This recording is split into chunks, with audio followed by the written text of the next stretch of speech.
In this video, we discuss the 12 types of retirement income that the IRS does not tax. Coming up next on Holy Schmidt. Holy Schmidt! If you're like the average person who watches this channel, many, maybe even most of these 12 income items are available to you in retirement. We'll jump right into it and start with those that you might have already heard of and then work our way down to those that might be available to you and you just don't know it. All right, let's go. Number one is a Roth IRA. It's one of my favorite for many reasons, some of which actually don't get discussed very often, but we'll discuss them quickly here. A Roth IRA lets you contribute after-tax income to the investment account, and later on you can withdraw both the principal and the gains tax-free. The common sense approach to a Roth is that early in your career you're going to pay very little in terms of tax, percentage of tax. Therefore, that is the time to contribute because later on, when you're withdrawing it, you'll probably be at a higher tax rate. That's all true, probably anyway, but there's one additional benefit if you're what I call an ultra saver. An ultra saver is one who's contributed to their 401k, has contributed to their pension if they have that option for their pension, and now is faced with investing in either a brokerage account or something else. If you invest in a brokerage account, you may be faced with long and short-term capital gains when you withdraw the funds from the account. But if you use a Roth IRA for the next layer, then the super saver actually has the ability to grow the income and take it out tax-free. If you're going to grow it anyway, if you're going to add to that third layer anyway, why not put it in a Roth? We'll discuss capital gains a little bit later because sometimes you can have long-term capital gains without tax, and I'll explain which situations that applies to. Both a brokerage account and a Roth, you put in after-tax dollars. The difference is simply when you withdraw it, how the withdrawal is treated. The downside of a Roth is that you have to leave your funds in your Roth IRA until you're 59 and a half. There are exceptions to this, of course, but this video is about the primary rules. So if you assume 59 and a half, you won't be wrong. A brokerage account, you can withdraw your funds immediately or in 1 or 2 or 3 years. There is no restriction on when you can withdraw the funds from your brokerage account. On balance, most people think that 59 and a half comes soon enough anyway, and if this is saving for retirement and for the funds that you receive in retirement, it's a small price to pay. Next, municipal bond interest. Muni bond interest is typically free from federal taxation. That's not always the case, but most of the time it's free from federal tax. Often it's free from state tax too, particularly if you're investing in a muni bond in the state in which you live. But there are two major drawbacks to muni bonds. The first is that it's not a treasury bond. It's not a federal government bond, so there is some investment risk. Most of the time, that's very small. I suppose that depends on where you live and the municipality in which it's attached, but there is risk because it's not backed by the full faith of the federal government. But the other issue is that muni bonds sometimes trigger taxation on Social Security. The interest income from muni bonds is used in a complicated calculation called combined income, and when your combined income reaches a certain threshold, a certain portion of your Social Security payment becomes taxable. The next is that the sale of your home is free from federal taxation in many, maybe even most cases. Let me explain. If you own a home and you sell that home, the gain on that home is free from federal tax. If you're single, the first $250,000 in gain, and if you're married, the first $500,000 in gain. Now, there are limitations to this. The first is that you have to have lived there in 2 of the last 5 years anyway. The second is, of course, if you're living there, it has to be your primary residence. So if you're married, filing jointly, and you purchased a home, say a decade ago, for $250,000, and you just sold it for $750,000, that's a $500,000 gain. But because you have a $500,000 exemption, you're fine. If you sold that $250,000 home for $850,000, you'd have a $100,000 gain, probably a long-term capital gain. Next are the proceeds paid out from a life insurance policy. Generally, life insurance proceeds paid to the beneficiary are paid tax-free. If the policy's payout causes the estate to exceed $13.61 million, then there's a possibility that that payout may be taxed, at least at the estate tax level. Number 5, long-term disability insurance. Long-term disability is an income stream paid to someone who has become disabled and is no longer able to work. Why this is important for this group is, frankly, a long-term disability is often the cause of people to enter retirement. They make the decision not to return to work because they never can work again, or the other alternative is they make that decision because when they're done, they've healed, they've decided that it's time to retire, and they just don't want to work anymore. The taxability of long-term disability comes down to who made the payment for the insurance and whether that payment was made with pre-tax or post-tax dollars.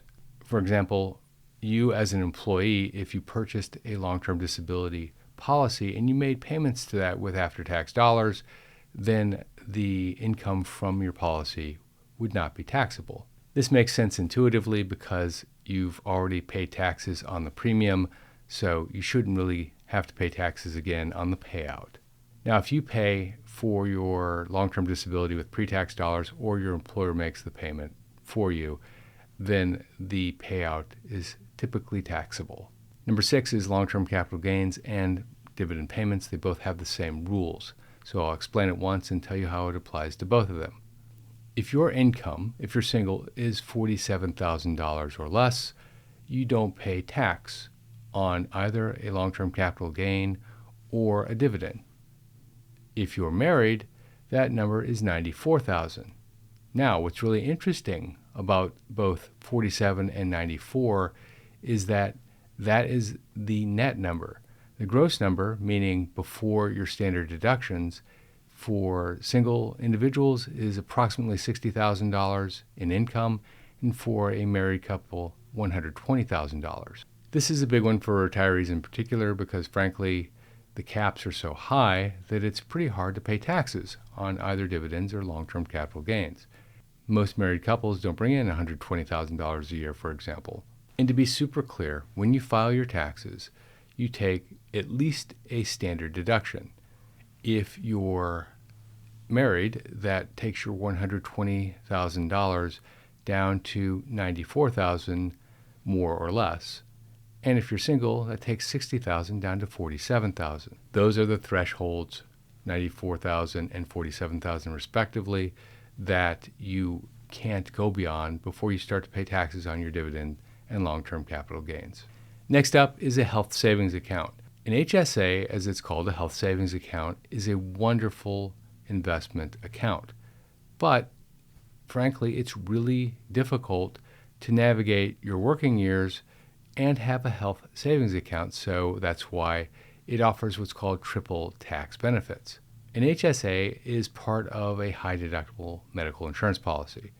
Now, you save money on the cost of the policy by taking a high deductible, and in return, the government allows you to deduct your contributions to your health savings account to pay for the difference between that big deductible and what you actually spent.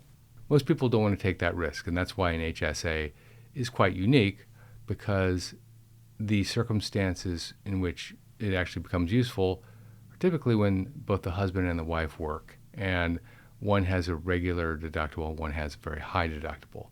Outside of that, you can't really, or many people anyway, can't really run their lives with, say, a $3,000 or a $4,000 or a $5,000 deductible for the medical costs. Still, if you have access to an HSA, it's a wonderful product.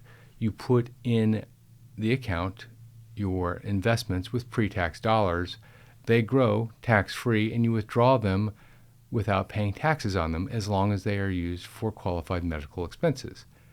Deductible, copay, coinsurance, that sort of thing. These are costs that you will very likely incur when you're retired anyway, and HSA helps you defer many of those costs. In return, you get a tax deduction when you put the money in the HSA, and it comes out tax-free. Next, the recipient of child support or alimony receives that payment free of federal taxation. If you receive alimony and your separation agreement happened after December 31st, 2018, then you will receive your alimony without having to pay taxes, federal taxes, on that payment. Likewise, after December 31st, 2018, the payor can't take a tax deduction on making that payment to the recipient. There are a lot of reasons this change was made, by the way. Some people think that the federal government was being altruistic and trying to help the one that's most in need. This may or may not be true, but I'll also point out that a Senate could think that the one who is making the payment is probably the one in the higher tax bracket, and the federal government comes out ahead if they are eliminating the tax deduction for the higher tax bracketed person. Child support is also not taxable to the receiver and not a tax deduction to the payer. Next is inheritance. Currently, there's no estate tax on the first $13.61 million of estate assets. This means that up to $13.61 million can be bequeathed, and the recipient does not receive that money net of inheritance tax. And for full disclosure, this amount could reset on January 1st, 2026 to approximately $7 million, depending on inflation, if the Tax Cut and Jobs Act of 2017 doesn't renew this provision. Next, gifts. Someone can give a gift of up to $18,000 per year, and the recipient does not pay taxes on that $18,000, and the gift giver doesn't pay gift taxes on that. The gift giver can give as many $18,000 gifts as they want, but when someone receives more than $18,000, that amount in excess of $18,000 becomes taxable. Next up is federal disaster relief payments. Federal disaster relief is given typically when there's either a large wildfire or a storm that has done a lot of damage. It's given to individuals and businesses free from federal income tax, and there's no requirement to repay it. The next area is the return of just about any investment amount that you made with after-tax dollars. This is often called the basis, and it is a source of confusion for so many people. So let me make it super clear, very easy. If you purchased an annuity tomorrow for $10,000 with after-tax money, so money in your checking account, and you received $1,000 per year for the next 15 years, that's a total of $15,000. You don't pay tax on $1,000 every year. You pay tax on a portion of that $1,000 because of that $15,000, $10,000 is a return of your original investment, and $5,000 is a gain. The annuity company, typically a life insurance company, would distinguish what is a return on your investment and a return of your investment, and the return on your investment would be the taxable portion. A basis exists with just about any asset that you purchase with after-tax dollars: stocks, bonds, mutual funds, your home, and anything else that you purchase with after-tax dollars has a basis. However, if you purchase any of those assets using a tax-advantaged vehicle like an IRA, there's a different set of rules that apply in that situation. By the way, there are many other sources of tax-free income. Social Security can be tax-free if your combined income is below a certain level. I'll put a link at the end of this video to another video which explains how that works. But things like scholarships and education assistance, up to a certain limit anyway, are also tax-free to the recipient. If you know any that I missed, simply put them in the comment section below so that others can learn from your wisdom. Also, as I discussed just a minute ago, if you like this video, check out that video on how to pay zero taxes on Social Security. This is Jeff Schmidt. Thanks for watching.